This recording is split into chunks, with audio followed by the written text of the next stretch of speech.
Welcome to the Feeling Loudly podcast, a show about the power and magic of emotion, explored through the lens of astrology, divination, and art. I'm your host, Jana. I'm an astrologer, a tarot reader, Akashic Records reader, poet, and witch, and I'm here to help you feel your feels.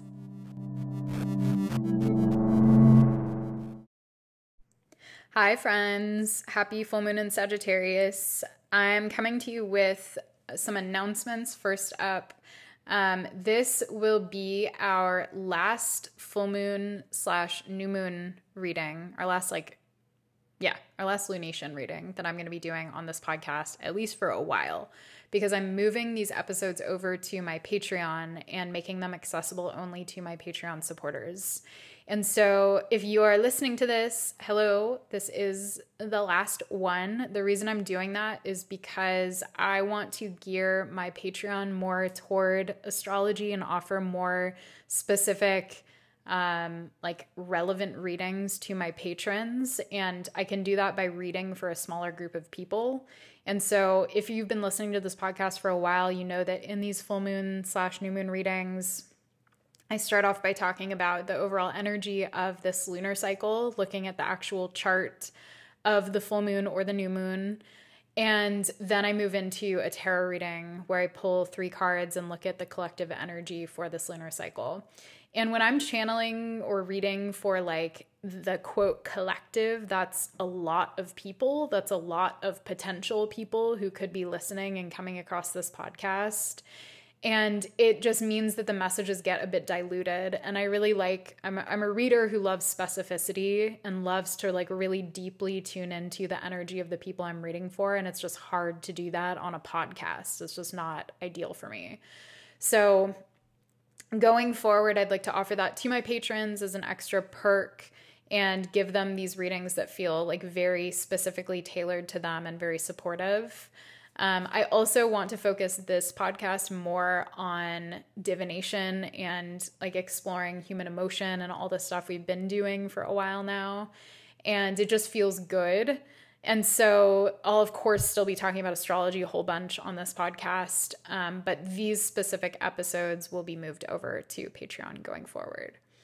So I recorded today's reading thinking that it would only be for patrons. And so in the reading that you're going to hear, I'm addressing my patrons and I'm speaking as if I'm speaking only to my patrons. And so I just want to give you a heads up about that because it might feel a little confusing. But again, I wasn't planning on publishing this on the podcast tonight, but then I realized it was like a little bit unfair that I hadn't communicated that to you guys. And so I didn't want to just like pull the rug out if anyone expects and looks forward to these episodes twice a month. So here is the episode coming up in a minute. The last thing I want to mention before we get into that is that I am introducing a new Patreon tier and making adjustments to my Patreon in general. But I'm offering a new tier at $4 a month, which is the lowest possible. And it's called the community tier, and it gives you access to those episodes, the full and new moon episodes, and also to the 4 of Wands podcast, which is my private Patreon only podcast. I post weekly audios or like episodes that focus on the astrology of the moment. I tune in and do planetary downloads where I roll my astro dice and pick a planet and then tune into the energy of that planet and, receive and share messages and guidance and ritual that are coming through on ways to better connect with that planet. And so I also do answer Patreon questions about astrology and divination and all sorts of stuff. And so that will be in addition to these new and full moon episodes that are moved over there. This $4 tier gives you access to all of those in addition to Discord access. So you get access to my private Patreon only Discord channels where I share channeled messages, I share ritual, I share lunar messages about the lunar cycle, and all sorts of stuff. And it's a really fun space. If you're not already a member of my Discord, it is free to join. Those private channels are for patrons only though. So this community tier is available and you can sign up if you'd like. The details are below. The link to my Patreon is below.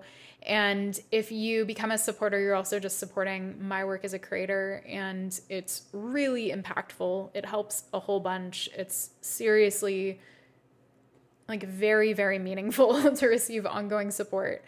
So if you enjoy my work and you appreciate it and you get something from it, and you have the means to contribute on a monthly basis, that's always super appreciated, as is just one-off donations. You can tip me through my Linktree link below, and all of that goes a very long way in funding and supporting the work that I do and helping me bring you good astrology and divination content on a weekly basis. Lastly, your reviews are always appreciated too, and completely free. So if you love this podcast and you want to show your love in the form of 5 stars, I love you for it, and I thank you for it. Okay, let's get into our episode today. Again, thought I was speaking to my patrons only, so I'm speaking as if I am, but I hope you enjoy it. I'm really happy about this episode, and I think it's a really good note to end this series on this podcast and to begin on my Patreon. Enjoy. Today is the full moon in Sagittarius. Its counterpart in 6 months is the new moon in Sagittarius, and often you'll see those themes echo between lunar cycles, or something come to fruition on a full moon that was started on the corresponding new moon. So you might want to look back on the the new moon in Sagittarius from last year, and I'm going to tell you what the exact date was on that so you can think about it. So it was December 12th, 2023 was our new moon in Sagittarius from last year. And so take a second to think back to what was going on for you mid-December of 2023.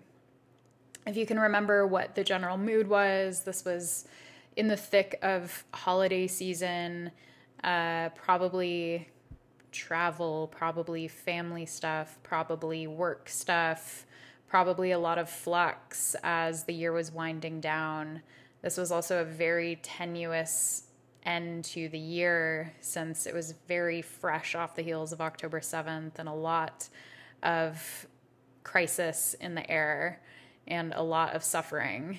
And so, but that is sort of transposed upon our personal realities. And so maybe you were experiencing sort of a roller coaster of emotion. Maybe you were experiencing joy and it was a beautiful time. But try to just kind of root yourself in that moment and see if you can find your way back there for a second.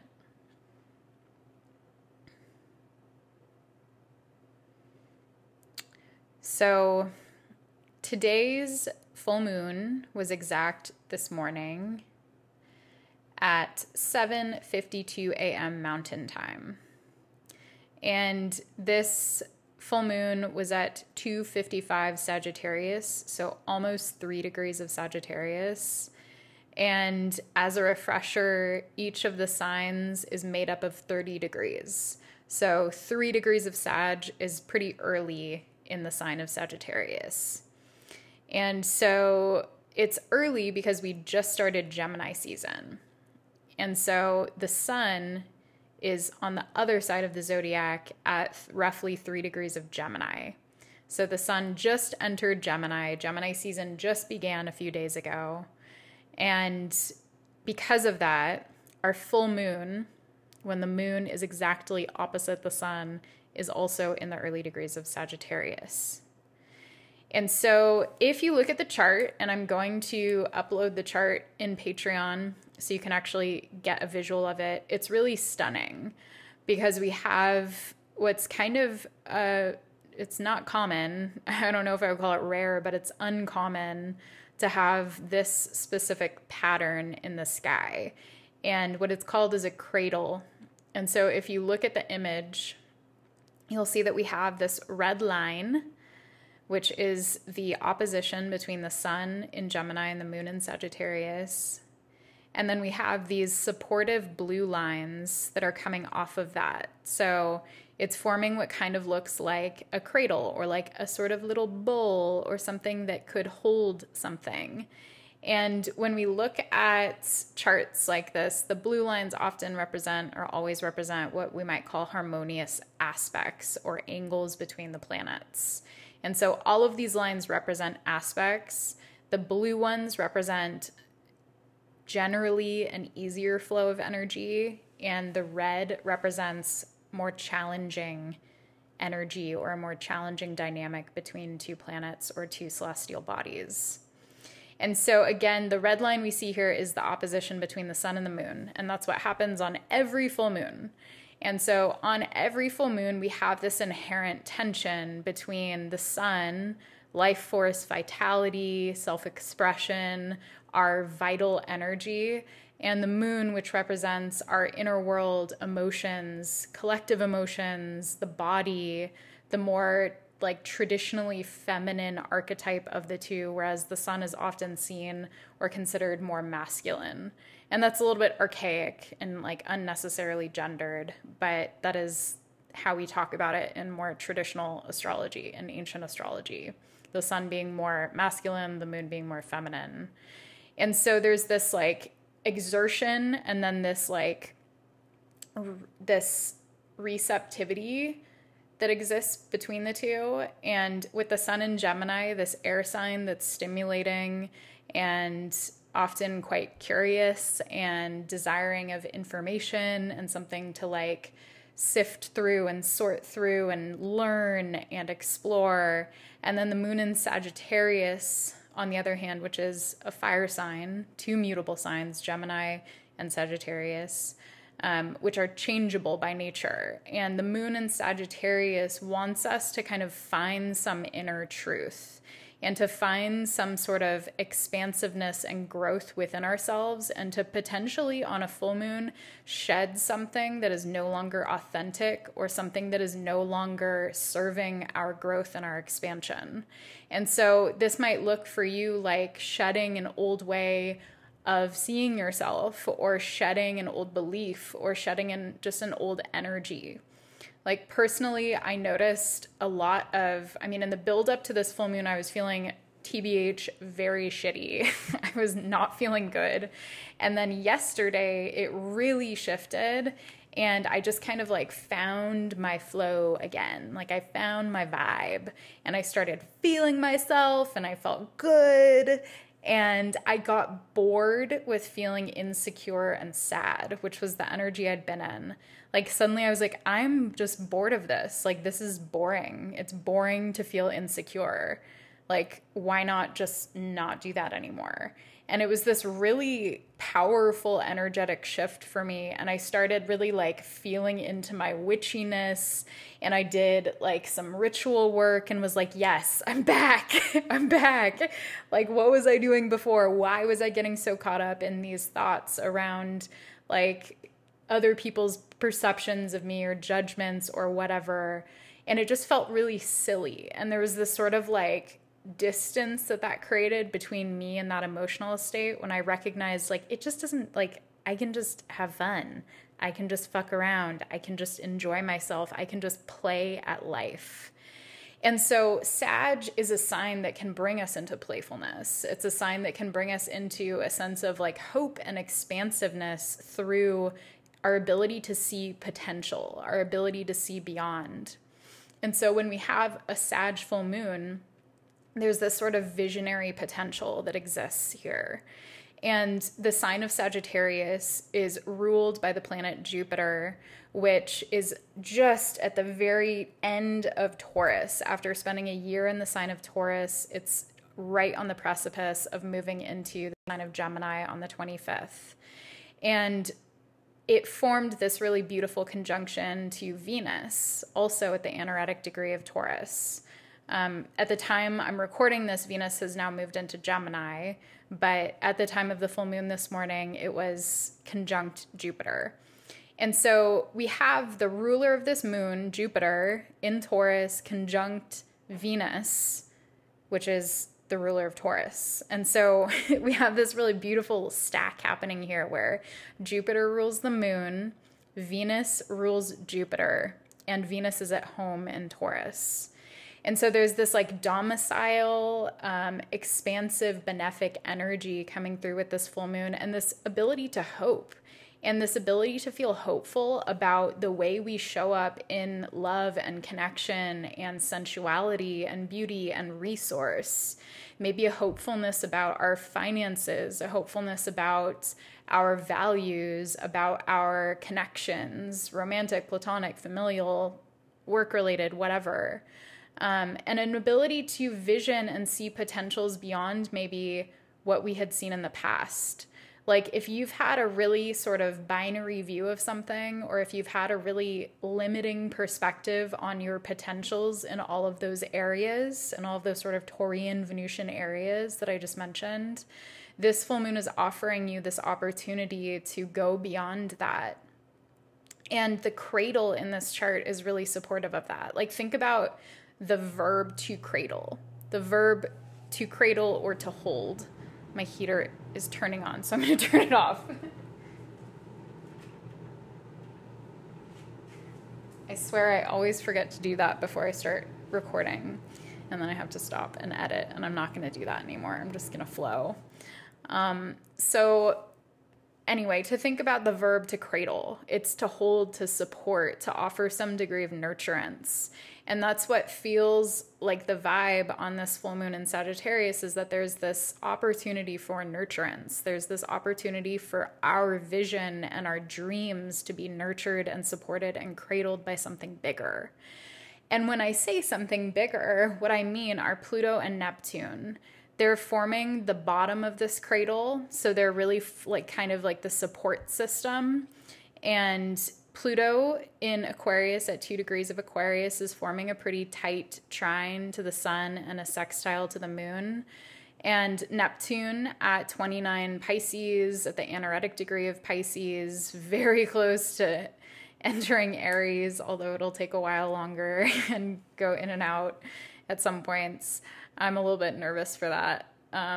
You shouldn't be, but I just am for my own reasons.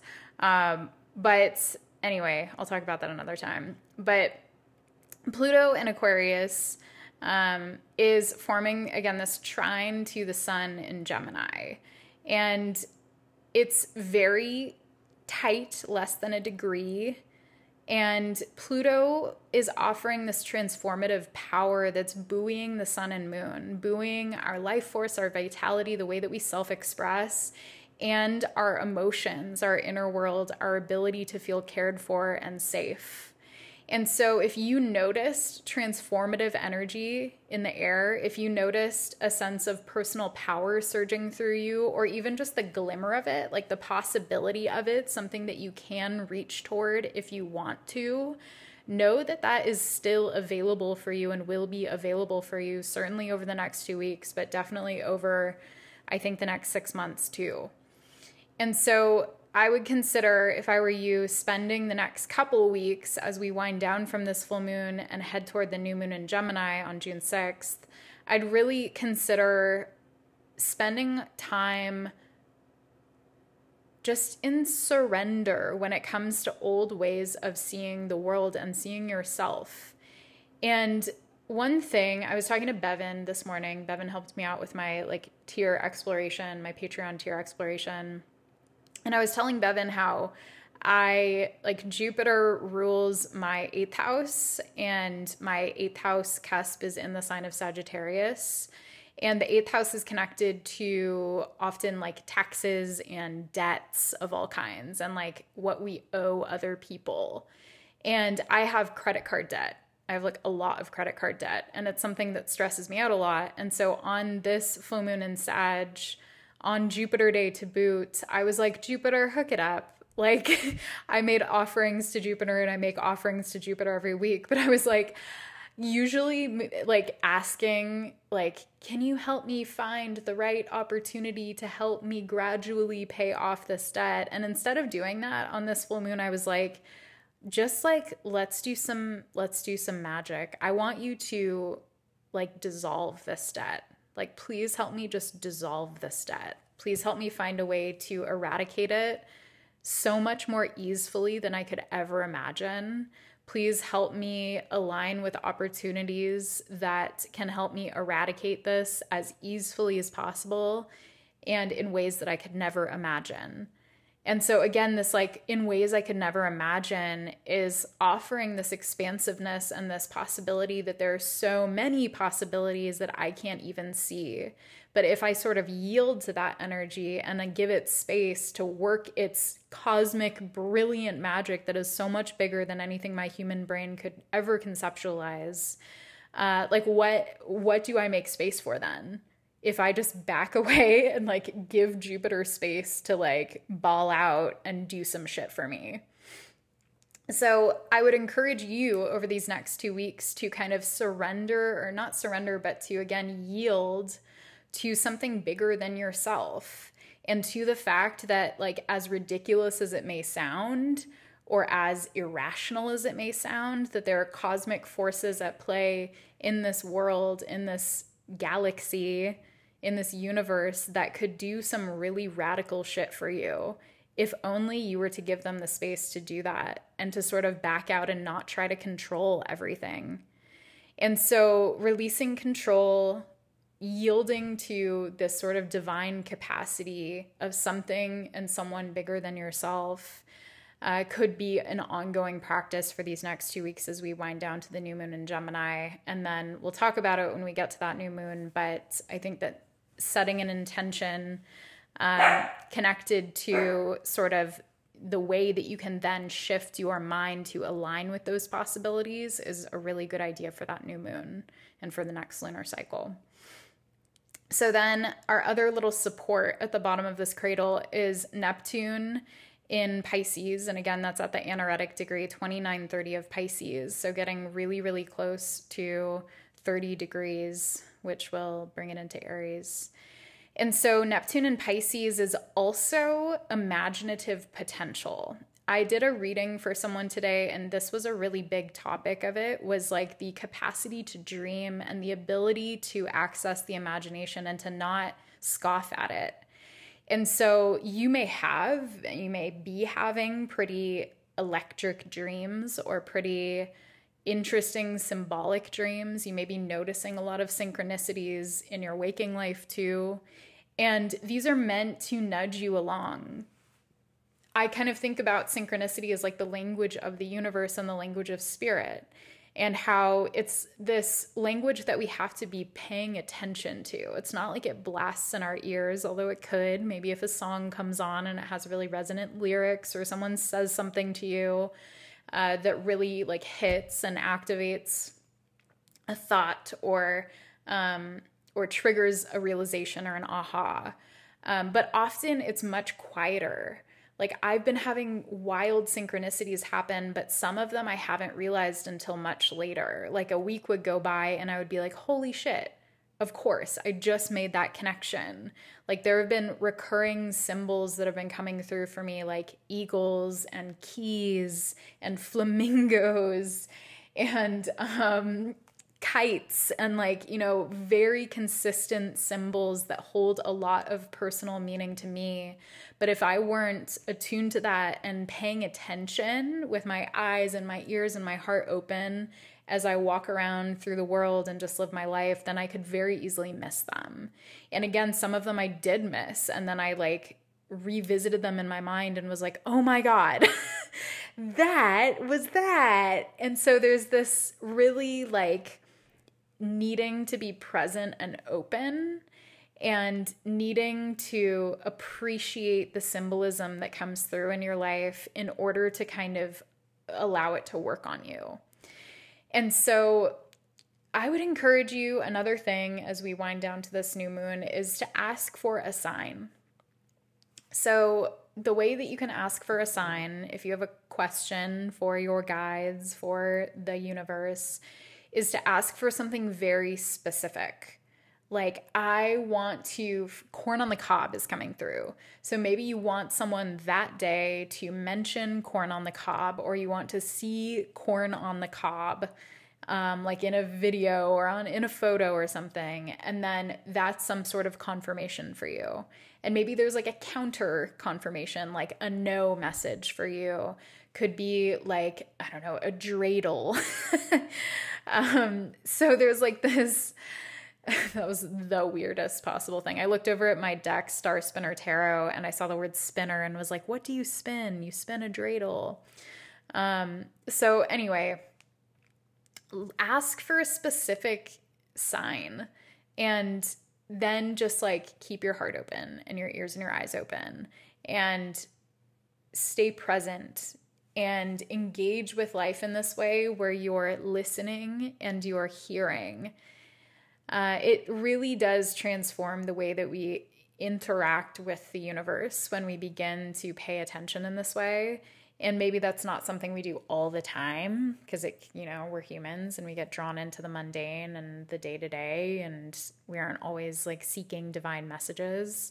But it's a beautiful practice. And I think if you're yearning for information and insight right now on something, if you have a specific question about something, it's a good move. So those are my suggestions for working with Pluto and working with Neptune.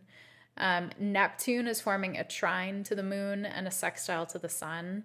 And so it's also forming a sextile to Jupiter and Venus at the late degrees of Taurus.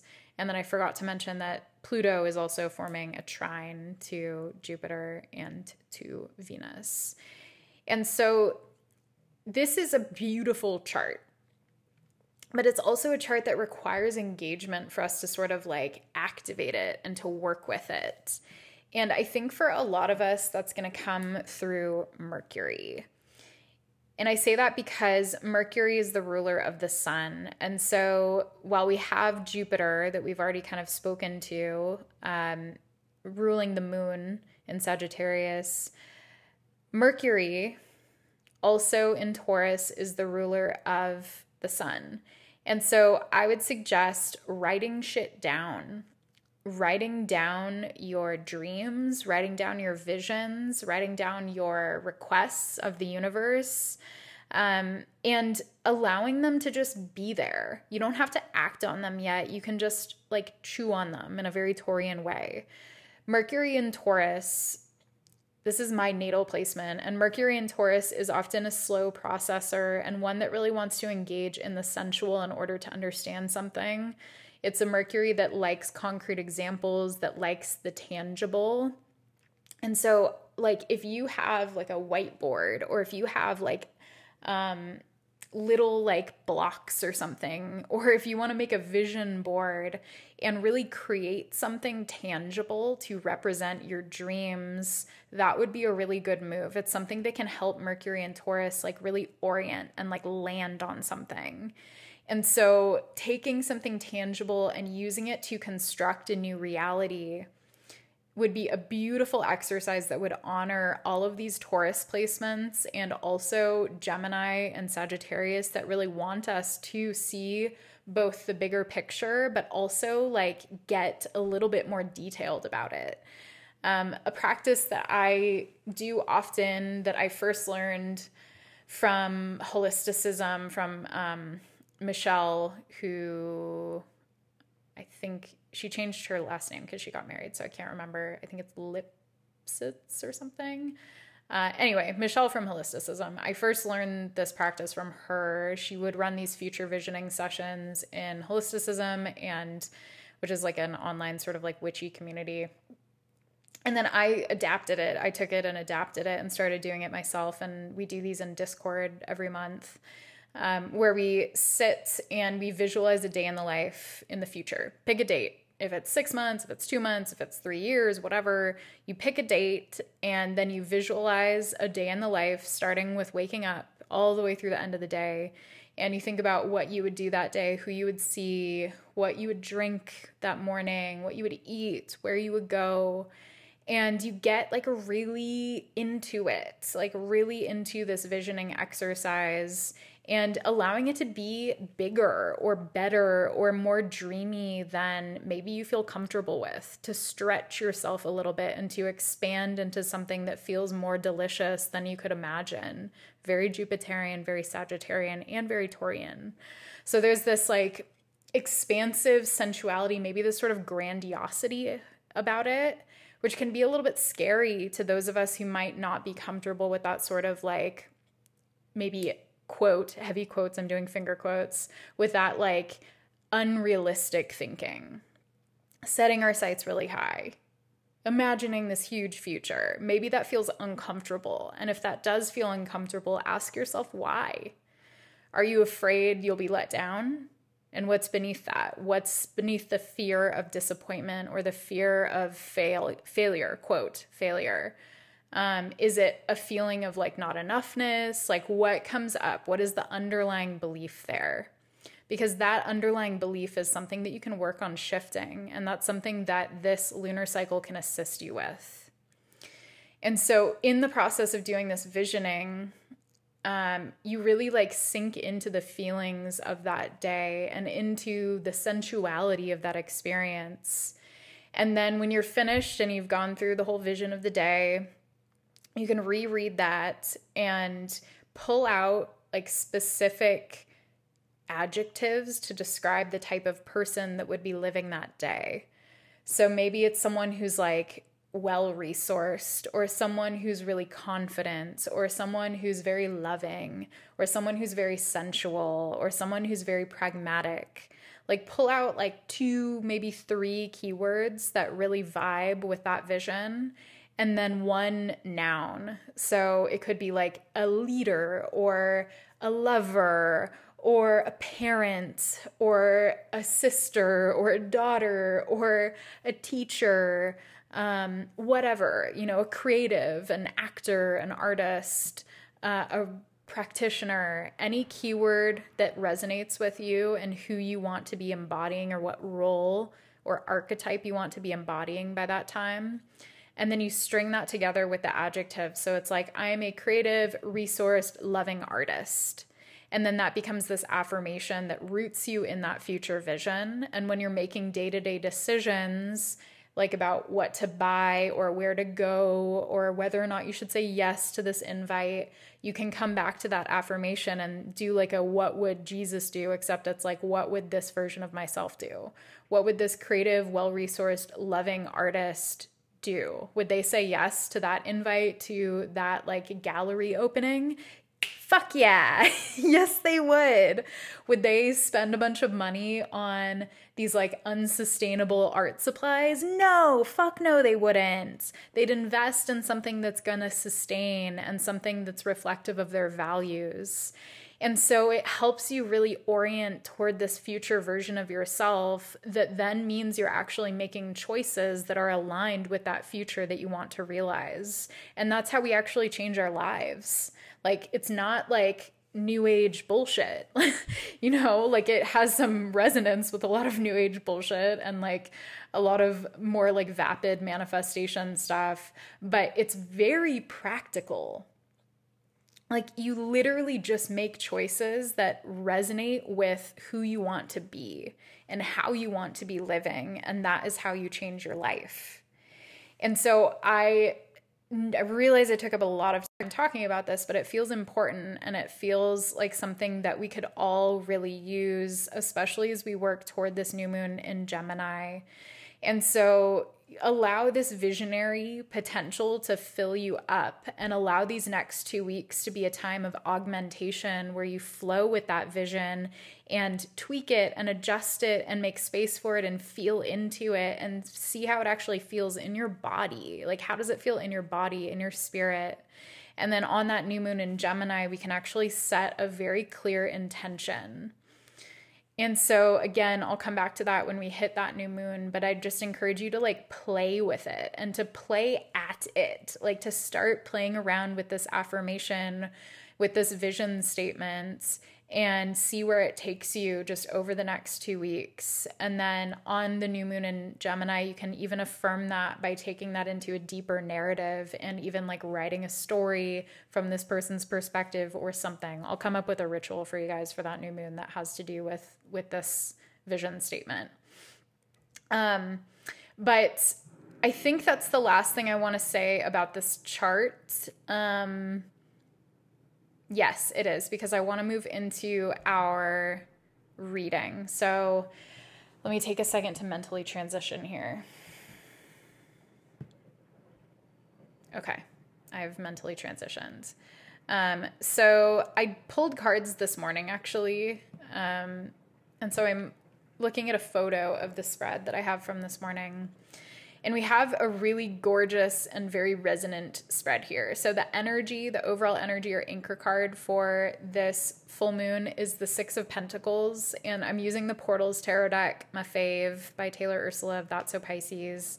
And the Six of Pentacles has these 6 hands that are reaching up, and they're set against this like brick wall. And behind that brick wall is an orange tree, and it's dropping oranges, and the 6 hands are reaching up from the other side of the wall to like catch these oranges as they fly down. And the oranges actually look kind of different as they fall off of the tree. It's like they've transformed since they left the tree. And the hands are reaching up expectantly, like we're receiving this abundance from this gorgeous tree that we don't pay for. There's a boundaried quality to it because it's behind this brick wall, but it's like, you are my neighbor and you're giving generously and I'm ready to receive. And so again, this is the vibe. Like this is like us being willing to receive unexpected blessings that we don't have to pay for. We don't have to invest any like extra energy in beyond just reaching out our hand. And so of course we all have practical restrictions and we all have like practical challenges that we face, especially when it comes to abundance and finances and resources, living under capitalism and living in this like economic wasteland that we've been in for a while. But also there are these natural resources that are available to us and these inner resources. Like think about all of the wisdom and experience and knowledge that you possess as a person and all of the knowledge and wisdom and skills and guidance that the people around you possess too.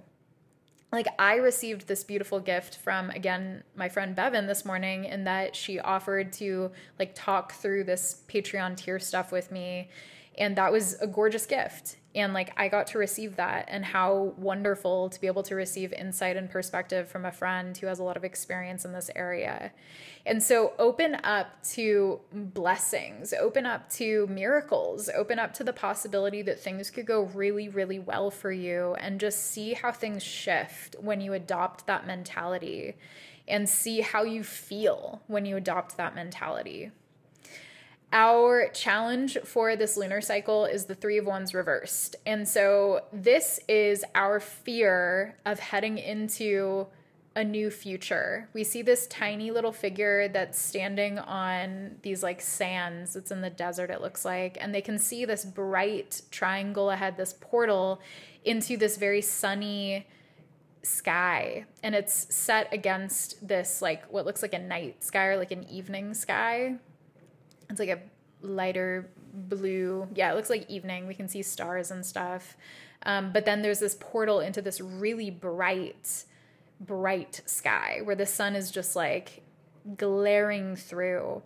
And so there's so much light and so much energy that's available through this window, but this person is looking out. And when this card is reversed, it's almost like there's a sense of dejection or a fear that they're never going to reach that destination, a fear that like all that glitters is not gold, and that the vision that they have or the dreams that they have are just not practical and not possible. And so this is the belief that we're meant to face and that we're meant to ideally work on releasing throughout this lunar cycle. And so this isn't like easy work. For some of us, maybe we've been working on this for a long time, and it is something that could really shift tremendously over the next 2 weeks.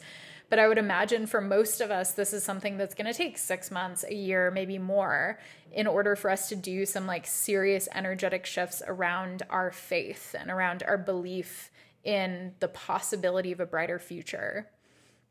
So I would suggest going back to the astrology stuff that I talked about and kind of like digging deeper into those fears that come up when you see a bright future. Is it a fear, again, that like you're not worth it? Is it a fear that if you get it, you won't be able to hold on to it? Is it a fear that you'll sabotage it?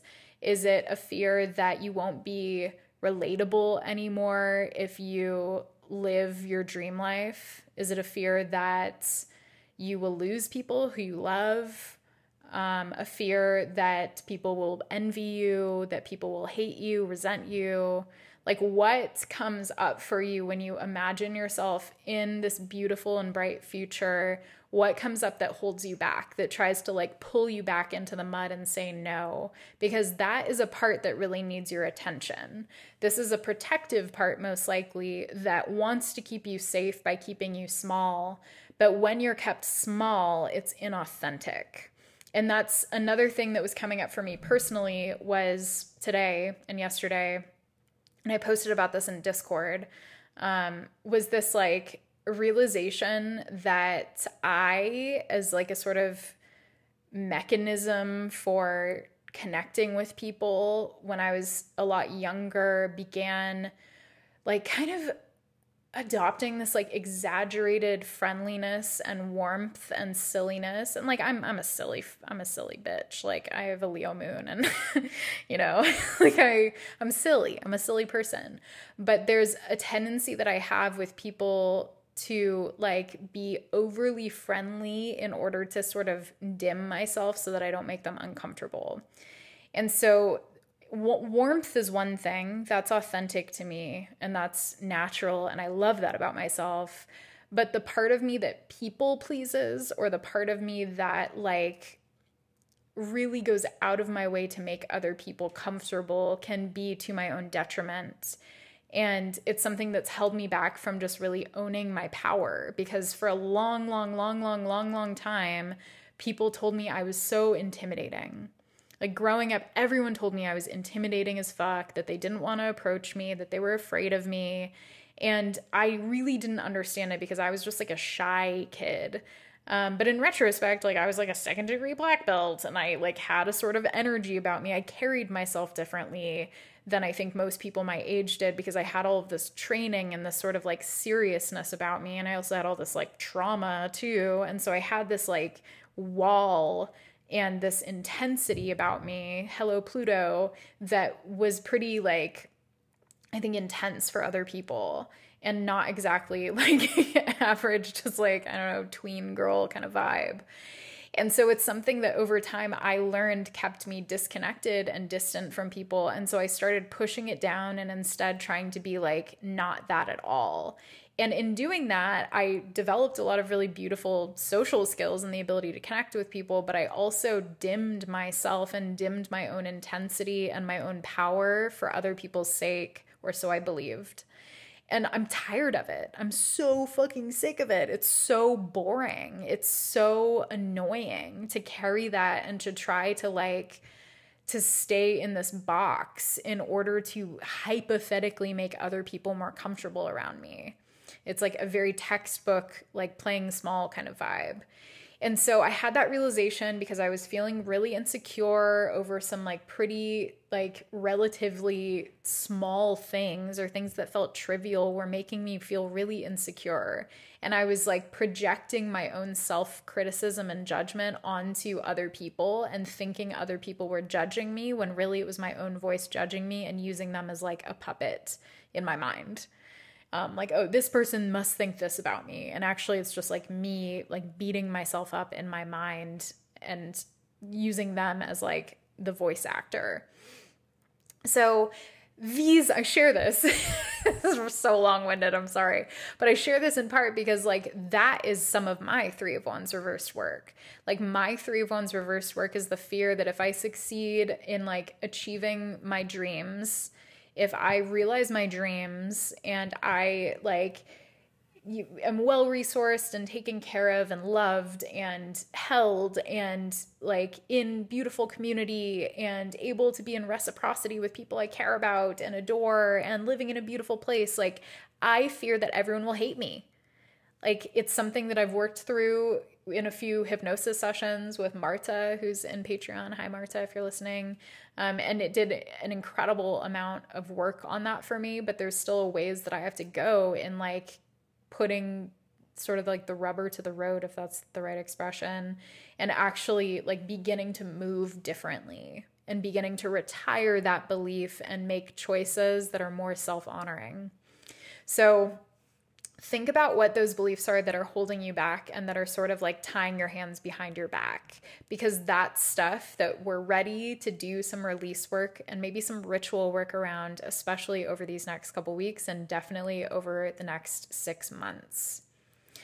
Okay, finally, moving into our gift for this lunar cycle, we have the Knight of Cups, which is so, so sweet.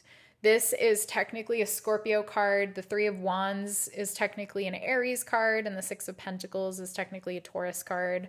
So we have some like beautiful players here too. But the Knight of Cups is a card of a love offer often, or an extension of grace, compassion, an extension of care. And so this could be someone else in your life, or this could be you, or this could just be like a blessing from the universe, like an extension of grace, an offering of compassion, a cradle that you're being held by, and something that feels really loving and supportive. And so this could be someone coming in to offer you kindness, or someone coming on to offer you grace, or even an apology, or like, to offer you forgiveness, you know, like maybe there's some type of repair that can occur over the next couple weeks and beyond, that feels really healing for you.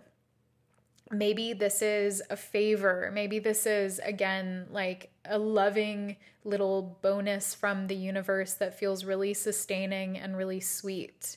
Maybe this is literal romance for some of you, or for many of you. Let's say many, why not? Maybe this is literal romance, like someone in your life. It could be a partner, it could be a date, it could be a friend. We can have romance with friends. Maybe this is someone who's offering you a sort of like romantic or loving gesture that feels really sweet. And on the other hand, this could be you. The gift could be that you're able to extend this to someone else, or even both, even like an exchange of loving care and an exchange of romantic gestures.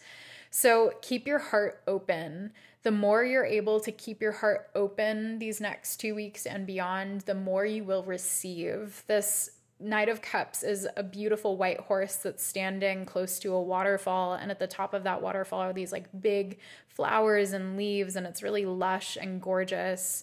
And this horse just has this really gentle expression on its face, and it's looking at us kind of invitingly, like, you can come to the water with me if you want. I'm not going to force you. Like, you can come to this like waterfall of love with me. You can come bask in the glory of this abundance with me if you want to. I'm here and I'm patient and I'm waiting. And so it may be that you've been overlooking the love that's available to you, or that there's someone or something, an opportunity, if not a person, that's patiently waiting for you, and you just have to look. You just have to see. You just have to open up to the potential of that opportunity or of that person. And so this could be like heart-opening conversations that we might have. Like, again, I mentioned someone offering us grace, or maybe an apology or forgiveness.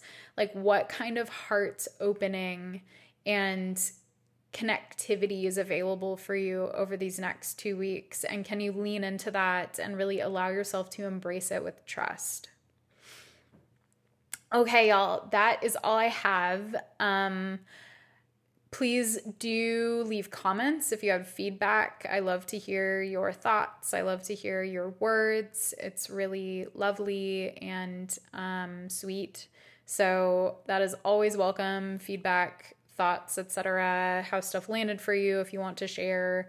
I also post like in our private channels on Discord. And so that's a good place for like more back and forth and conversation. So if you're not already in my Discord, You can join us over there. You get access to the patron only channels in there by being a patron. And yeah, we have other stuff coming down the pipe soon. And I will let you know. Our Gemini season Akasha scope is going to be live later this week. And then other stuff. My mind is blanking out because I'm moving out of channeling mode and it's hard to think about realistic stuff. So I'm not even going to try. But thank you for listening. I'm wishing you guys a happy full moon and I will talk to you soon. Bye.